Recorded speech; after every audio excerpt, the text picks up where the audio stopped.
A search last Tuesday at the former property of Dennis Rader has shined a new light on a handful of cold cases. The Osage County Sheriff says that the items that he's examined indicate links to the convicted serial killer. That includes a decades-old case in Hayes. Sean Logging has a look at how those connections are being made. Sean?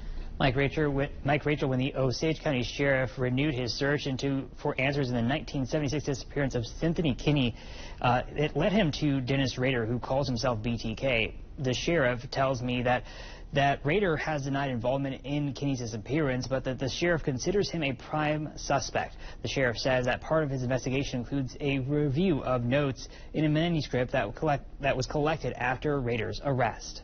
Timelines and different notations on different things that, made us feel like we needed to get a hold of those departments, share that information. A piece of that information Sheriff Eddie Verdon says he found going through the old notes links Dennis Rader to the disappearance of 16-year-old Cynthia Kinney in Pawhuska, Oklahoma.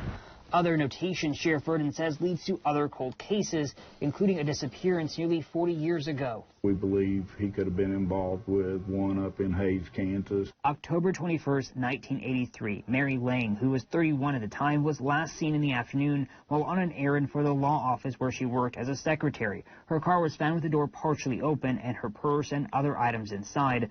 5 days later, investigators found her coat and keys in a box under a bridge north of Hayes. When 12 News reported on this case in 2009, authorities had said previously there was a person of interest that wasn't Dennis Rader. There was some family in that area that they spent some time out there, as well as work things that took him out there. Sheriff Verdon says the notes also make reference to the cold case of Shauna Garber, who was raped and murdered in 1990 in McDonald County, Missouri.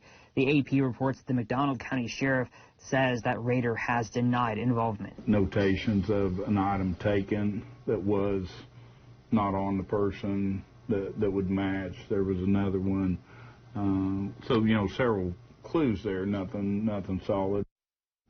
Sheriff Verdon says other notations could connect him to an Oklahoma disappearance. Now, he did share his findings with other agencies responsible for handling these cold cases. On Lang's case, I also reached out to the KBI, Ellis County Sheriff's Office, and Hayes Police. In a joint statement today, the agencies say, while they, quote, will continue to explore all theories in this case, we do not presently have evidence that links Rader to this investigation.